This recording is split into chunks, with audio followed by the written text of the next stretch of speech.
에후라고 하는 두 인물이 소개가 되고 있습니다. 이 하사엘과 에후가 도대체 어떤 사람이고 또 이스라엘에 어떤 영향력을 끼친 사람인가라고 하는 것을 살펴보도록 하겠습니다. 혹시 기억이 나시는지 모르겠어요. 하사엘, 에후 한 번쯤 들어보셨을 만한 이름이어야 됩니다.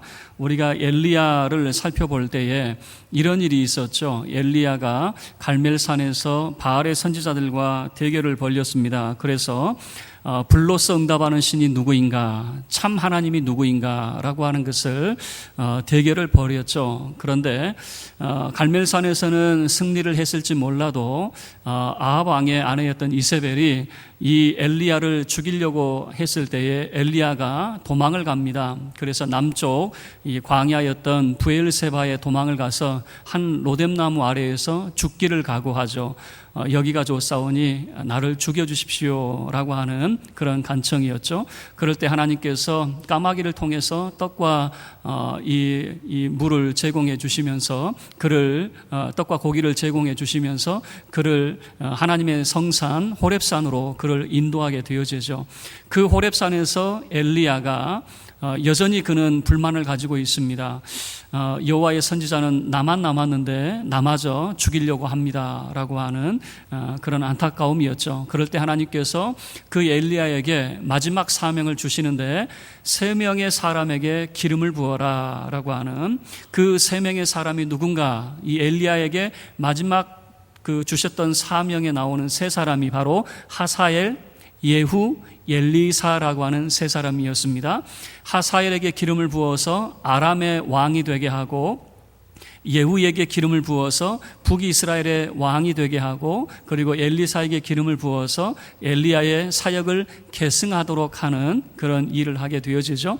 그런데 엘리야의 모습을 보면 하나님이 주신 사역을 그는 다 하지 않습니다. 그저 엘리사만 그의 후계자로 그가 선정을 하게 되어지고, 하사엘에게 기름을 붓는 것은 그의 제자였던 엘리사가 기름을 붓게 되어집니다. 자, 그러면 오늘 먼저 우리가 이 두 사람을 살필 텐데, 하사엘과 에후, 먼저 하사엘에 대해서 살펴보도록 하겠습니다.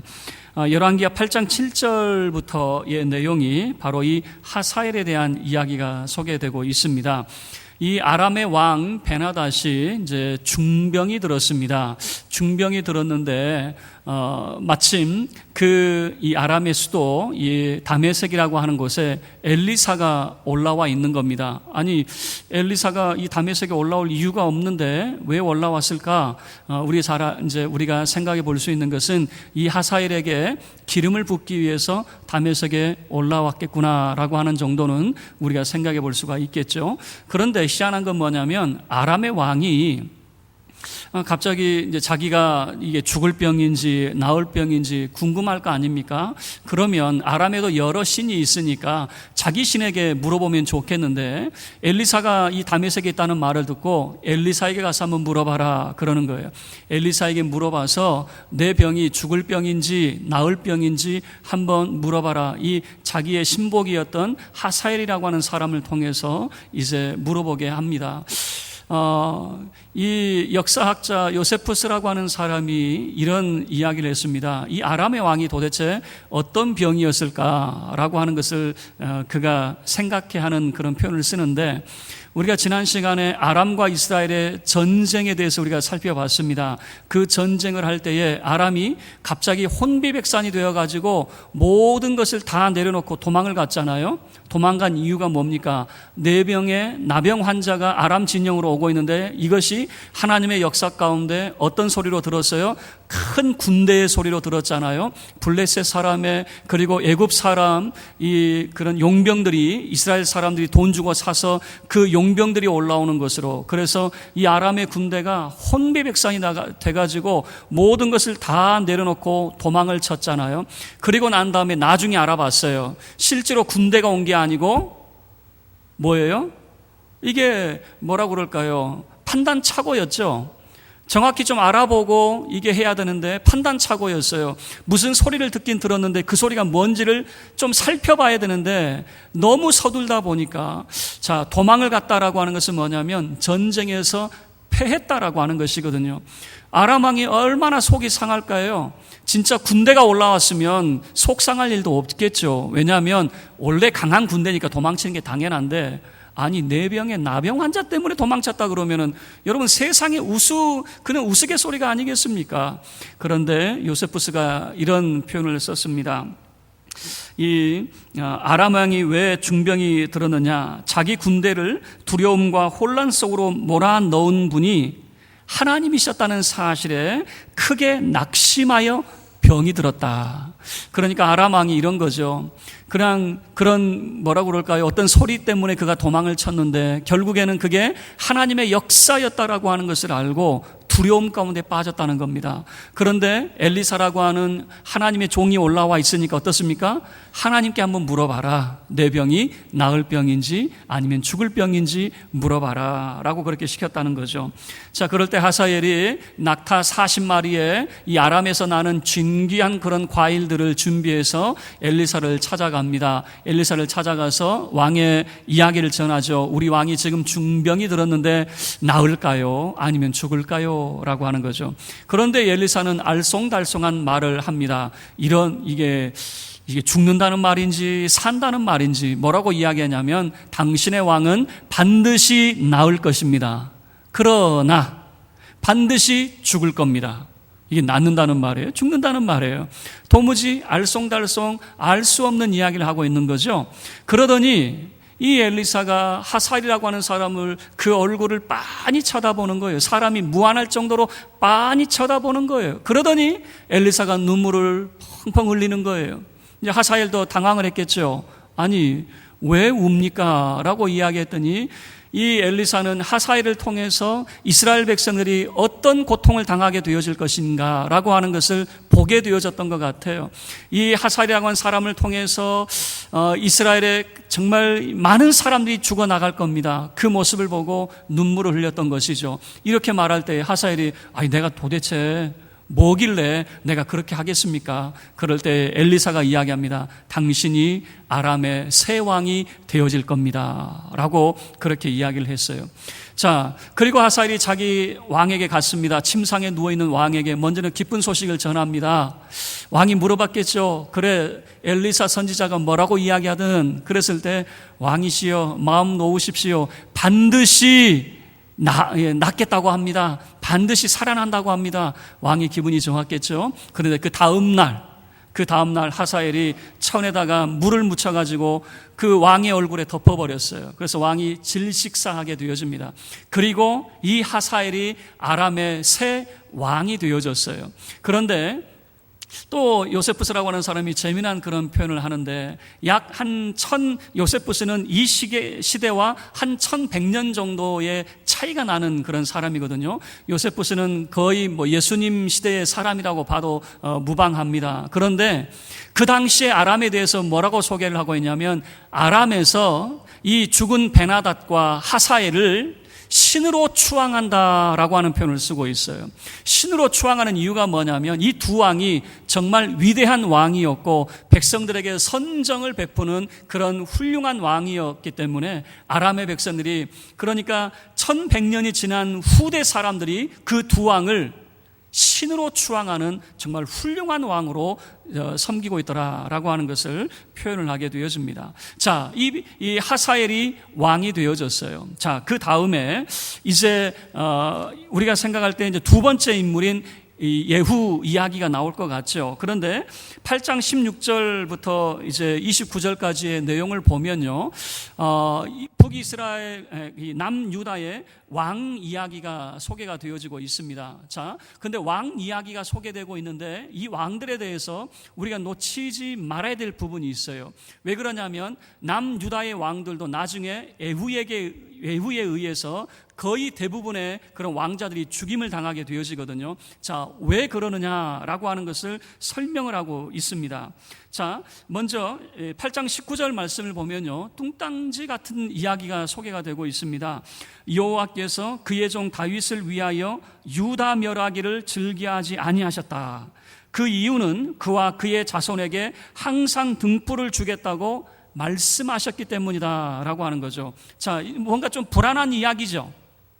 지금 이 이야기는 뭐냐면 뭔가 불안한 이야기인데, 자, 왜 그러냐면 하나님께서 이 다윗에게 약속을 해주셨어요. 항상 등불을 주시겠다라고 하는 그 약속을 해주지 않았다면 아마 다윗 가문도 몰살되었을 것이다라고 하는 그런 의미에서 이 불안한 이야기를 꺼내놓고 있는 거예요. 자, 왜 그럴까? 유다의 왕들의 모습을 잘 소개를 하고 있는데, 먼저 18절 말씀을 보시면요, 이렇게 소개를 하고 있습니다. 그가 이스라엘 왕들의 길을 가서 누구의 집과 같이 되어져 버렸어요? 아합의 집과 같아져 버렸어요. 다시 이야기하면 지금 유다의 왕들의 집도 아합의 집과 별반 다를 것이 없더라라고 하는 것을 보여주죠. 이뿐만 아닙니다. 27절 말씀을 보셔요. 똑같이 표현을 하고 있습니다. 여전히 남유다의 왕 아하시아에 대한 이야기인데, 아합의 집 길로 행하여 누구의 집과 같아졌어요? 아합의 집과 같아졌다라고 하는 것입니다. 그래서 여러분 먼저 이것을 생각을 해봐야 됩니다. 하사엘과 예후라고 하는 이 두 사람은요, 아합의 집을 심판하는 사람들이거든요. 그런데 아합의 집을 심판할 때에 누구도 함께 심판을 당하게 되어지냐면 유다의 가문도 심판을 당하게 되는데, 특별히 다윗의 가문도 심판을 당하게 되어집니다. 그러면 다윗의 가문이 왜 심판을 당하게 되어졌을까? 이유는 그들도 아합의 집과 별반 다를 것이 없었다라고 하는 것을 보여주고 있는 것이죠. 자, 이제 9장 말씀으로 가겠는데요. 이제 9장의 내용이 바로 이제 예후가 왕이 되는 그런 장면이 소개가 되고 있습니다.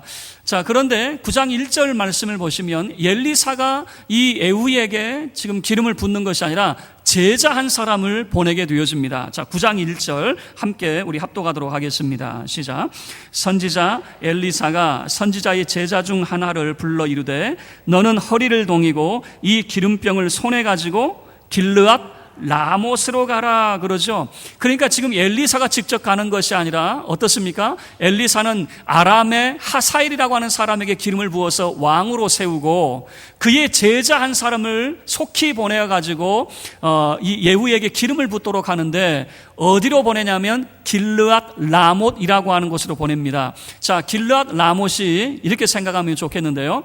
자, 이스라엘이라고 하는 나라는요, 요단강을 기점으로 동편과 서편으로 이렇게 나누어지게 되는데, 자, 이 요단강 동편이라고 하는 곳이에요. 이 동편의 최북방 아람과의 접경 지역이 길르앗 라못이라고 하는 곳입니다. 그러면 예후라고 하는 사람은 누구냐면 최북방 경계선을 지키고 있는 장군이었어요. 자, 이 장군이었는데, 자, 이 장군이 이제는 이제 이런 거예요. 기름 부음을 받고 난 다음에는 이 사람이 사마리아로 진격을 하게 되어지는데, 우리나라 역사에 이성계하고 닮아 있어요. 위화도 회군이라고 하는 거 여러분 잘 아시죠? 북방을 맡겨줬더니 어떻게 합니까? 북방에 가다가 돌이켜서 오히려 고려 왕조를 멸망시키고 조선이라고 하는 새 그 왕조를 이제 세우게 되지 않습니까? 이 예후라고 하는 인물이 꼭 그런 인물인 거예요. 예후가 이 북방의 장군들, 그러니까 북방을 지키는 장군들과 함께 회합을 가지고 있었어요. 함께 모여 있는 이곳에 이 엘리사의 제자가 와서 가만히 예후를 불러내는 거예요. 지금 장군들이 다 모여 있는 곳에서 예후를 가만히 불러내는 거예요. 가만히 불러내더니 하는 이야기가 뭐냐면 여호와께서 당신을 왕으로 세우려고 합니다. 그러면서 그에게 기름을 붓는 겁니다. 자, 9장 7절 말씀 보세요. 그러면서 예후에게 당부하는, 하나님께서 당신에게 하실 일을 맡겼습니다. 어떤 일을 해야 될 것이냐. 자, 7절, 9장 7절 함께 우리 합독하겠습니다. 시작. 너는 내 주 아합의 집을 치라. 내가 나의 종 곧 선지자들의 피와 여호와의 종들의 피를 이세벨에게 갚아주리라. 지금 예후에게 뭐라고 이야기하고 있냐면 누구의 집을 쳐라? 아합의 집을 쳐라는 겁니다. 그러니까 지금 이 이스라엘의 왕을 쳐라라고 하는 것을 보여주고 있는 거죠. 그래서 선지자들의 피, 이것을 이세벨에게 갚아줘야 된다라고 하는 것을 예후에게 이제 당부하고 있는 것이죠. 자, 선지자가 돌아가고 난 다음에 예후가 이제 그 장군들 모임에 돌아왔겠죠. 그런데 달라요. 어떻습니까? 기름을 부었기 때문에 기름 향내가 진동을 했을 것 같아요. 향기름을 발랐기 때문에 기름 향내가 진동을 합니다. 그래서 같이 있었던 그 장군들이, 아니 지금 한 미친 사람이 다녀갔는데 무슨 일이 있었습니까? 라고 이제 묻는 거죠. 그럴 때에 예후가 숨기지 않고 이야기합니다. 아니, 그 사람이 여호와의 선지자라고 이야기하는데 내게 기름을 붓더니 나더러 이스라엘의 왕이 된대. 여러분, 이 이스라엘 왕이 된다라고 하는 것은 반역을 지금 꾀하는 그런 의미가 아니겠습니까? 그런데 그 자리에 있었던 장군들이 어떻게 반응을 보이냐면 자기의 겉옷을 그 예후의 그 앉는 자리에 깔게 되어집니다. 그리고 나팔을 불면서 예후가 우리의 왕이다라고 하는 거예요. 이 말은 무슨 말입니까? 북방의 장군들이 예후를 중심으로 함께 반역을 모의하고 있는 그런 모습을 보여주고 있는 거죠. 자, 그래서 북방을 지켜야 될 요단강 동편에 정말 기름진 그 땅을 지켜야 될 이 예후라고 하는 장군이 이제는 군대를 이끌고 어디로 가게 되어지냐면은 사마리아로 진격을 하게 되어지는 거예요. 왕궁으로 진격을 하게 되어지는 거예요. 자, 진격을 하게 되어집니다. 자, 그럴 때에 이 사마리아의 그 왕은 전쟁통에 부상을 입고 지금 있었어요. 그런데 군대가 오니까 궁금해요. 이 군대가 지금 아람과의 전쟁에서 승리하고 돌아온 건지 아니면 패배하고 돌아온 건지 모르겠어요. 그래서 왕이 직접 병거를 몰고 나갔습니다. 그리고 묻는 거예요. 자, 평안하냐라고 물어봤어요. 그랬더니 이 예후가 답변하는 말이, 군대를 이끌고 왔던 예후가 하는 말이 웬 평안입니까? 라고 하는 거예요.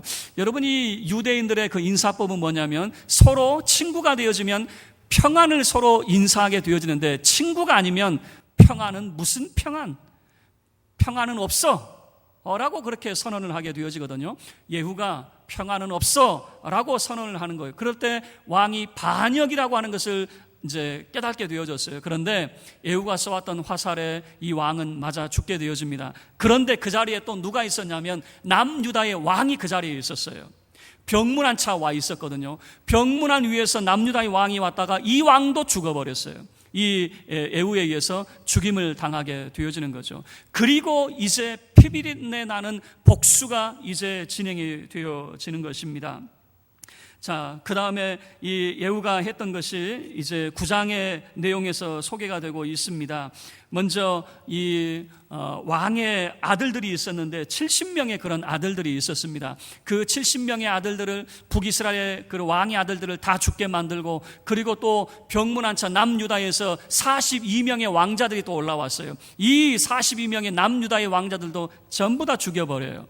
뿐만 아니라 이세벨도 죽이고요, 좌우지간 아합과 관련된 모든 사람들을 이 예후가 다 진멸을 하게 되어집니다. 제가 이것을 다 소개를 해주고 싶은데 너무 무서워요. 무서워서 말을 못하겠어요. 어떤 식으로 죽이는지 너무 잔인하게 죽이기 때문에 말을 못하겠어요. 자, 그 다음에 이 예후가 했던 것이 무엇이냐면 전국에 흩어져 있는 이 바알의 선지자를 전부 다 불러 모읍니다. 아합은 바알을 섬겼다면 나는 2배나 더 섬길 것이다. 그러니까 바알의 모든 선지자는 한 사람도 빠지지 말고 이 바알 신전에 전부 다 모여라 라고 이제 방을 붙였습니다. 그래서 전부 다 이 바알의 선지자가 이 바알 신전에 모였을 때에 한 사람도 빠짐없이 전부 다 죽여버린, 그러니까 바알의 선지자도 전부 다 이 예후의 손에 의해서 다 죽임을 당하게 되어지는 것이죠. 이 예후라고 하는 사람을 통해서 얼마나 철저하게 아합의 집안이 진멸을 당하게 되어지는지, 그리고 바알의 선지자가 진멸을 당하게 되어지는지. 그런데 또 하나 놓치지 말아야 될 것은 무엇이냐면 다윗의 후손들도 죽임을 당할 뻔했어요. 그러니까 진멸당할 뻔했어요. 한두 명 죽은 것이 아니라 거의 대부분이 다 죽을 뻔했어요. 왜 죽을 뻔했느냐? 우리가 앞에서 살펴봤던 대로 지금 다윗의 그 집안도 누구와 같아졌어요?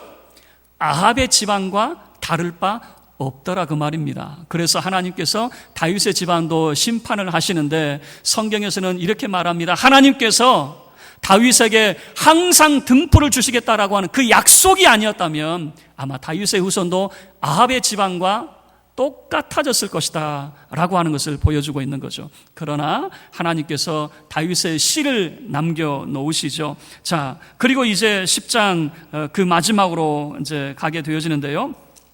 우리가 읽었던 이제 36절 말씀 보세요. 10장 36절. 예후가 사마리아에서 이스라엘을 다스린 횟수가 28회, 28년 동안 이 사마리아에서 그가 왕으로서 다스리게 되어졌다라고 하는 것으로 이 10장이 마무리가 되어지고 있습니다. 자, 그런데 말씀을 마치도록 할게요. 우리가 기억을 해야 될 것은 무엇이냐면, 이 모든 사건의 그런 근원이 어디에서 출발이 되고 있냐면은 나봇의 포도원 사건에서부터 출발을 하고 있다는 거예요. 왜 나봇의 포도원 사건이냐면, 아합이 나봇의 포도원을 빼앗았잖아요. 강탈하게 되어졌잖아요. 그럴 때 엘리야가 아합에게 이야기한 것이 무엇입니까? 너의 집안을 하나님이 심판하실 거야 라고 하는 것을 말씀하셨잖아요. 그런데 참 재미난 것은 무엇이냐면, 아합은 나봇의 포도원, 여러분 포도원이라고 하는 것은 결국은 땅을 빼앗았다는 것이거든요. 나봇의 땅을 빼앗았는데 하나님께서는 이스라엘의 절반을 아람에게 넘겨버리는 거예요. 그래서 여러분 10장 32절에 이렇게 이야기하죠. 이때에 여호와께서 이스라엘에서 땅을 잘라내기 시작하셨다라고 하죠. 잘라내기 시작하셨다. 그래서 요단 동편에 기름진 그 땅을 아람에게 빼앗겨 버렸어요. 그런데 이 땅을 회복하느냐? 회복하지 못해요. 현대 이스라엘도 마찬가지인데, 현대 이스라엘도 요단강을 기점으로 해서 서쪽만 이스라엘이 되어지고 그 동편은 이때 이후로 영원히 빼앗기게 되어지는 거예요. 영원히 이방인의 땅이 되어져 버리는 것입니다. 자, 나봇의 땅을 빼앗았는데 하나님께서는 이스라엘의 땅 절반을 빼앗아가 버리신 거죠. 뿐만 아니죠, 아합은 나봇이라고 하는 사람의 생명을 빼앗아 가셨는데 하나님께서는 아합이라고 하는 사람의 온 집안, 좌우지간 아합과 관계된 모든 사람들, 그 사람들의 생명을 싹 뺏어가는데, 심지어는 남유다의 왕가 다윗의 자손들의 그 후손들까지 아합의 집과 관련이 되잖아요. 그래서 그들까지 하나님께서 싹 생명을 빼앗아버리는 그런 모습을 소개를 하고 있는 것이죠. 여러분, 이제 많은 사람들이 그런 이야기를 했을 거예요. 엘리야가 아합에게 그런 저주를 퍼부었지만 봐라, 엘리야가 죽었어도 아무 일 일어나지 않았다, 그렇게 말할 수 있을 거예요. 그러나 보세요, 성경은 분명히 이야기합니다. 특히 10장 10절 말씀을 통해서 에후가 반복적으로 했던 말들이 있어요. 에후가 지금 10장 10절, 저는 한 구절만 찾아보겠지만 계속해서 반복했던 이야기 중에 하나입니다. 우리 10장 10절 마지막으로 이 부분만 함께 합독하도록 하겠습니다. 시작. 그런즉 이제 너희는 알라, 곧 여호와께서 아합의 집에 대하여 하신 말씀은 하나도 땅에 떨어지지 아니하리라. 여호와께서 그의 종 엘리야를 통하여 하신 말씀을 이제 이루셨도다 하니라. 자, 보세요. 이미 엘리야는 죽었어요. 엘리야는 이 세상 사람이 아닙니다. 그가 하늘에 승천했지만 어쨌든 이 땅 가운데는 없는 사람이에요. 그런데 뭐라고 이야기합니까? 여호와께서 아합의 집에 대하여 하신 말씀은 하나도 땅에 떨어지지 아니하였다. 하나님의 말씀은 반드시 성취되어진다라고 하는 것을 말씀하고 있는 것이죠. 누구를 통해서요? 엘리야를 통해서 말씀하셨던 그 말씀이 그의 제자인 엘리사에게 계승이 되어지고, 엘리사에게 계승되었던 그 말씀이 그의 제자에게 계승이 되어져서 하나님의 말씀이 성취되어졌다라고 하는 것을 보여주고 있는 것이죠. 여러분, 우리가 지켜야 될 것이 있다면 바로 하나님의 말씀을 확신하고 하나님의 말씀을 계승하고 하나님의 말씀을 지켜내기를 주의 이름으로 축원합니다. 예수님께서 참으로 이 땅에서 우리에게 들려주신 말씀이 있습니다. 제자들에게 들려주셨고 제자들은 그의 제자들에게 들려주셨고, 여러분, 우리가 생각할 때는 예수님은 이미 이 세상에 계시지 않는데 과연 그 말씀이 이루어질까? 여러분, 성경에 기록된 말씀을 확신하기를 바랍니다. 예수님께서 우리에게 하셨던 그 모든 말씀은 반드시 이루어질 줄로 확신하시기를 바랍니다. 여러분, 우리가 지켜야 될 것은 바로 주님의 말씀을 계승하고 그 말씀을 지켜내야 됩니다. 그리고 우리가 확신해야 될 것은 하나님의 말씀은 반드시 이루어진다라고 하는 것이에요. 우리의 삶을 돌이켜볼 때에 여러분, 늘 우리는 불안하고 염려하고 근심 가운데 있어요. 왜 그러냐면 당장 내 눈앞에 나타나지 않았기 때문에 그래요. 그러나 기억하세요.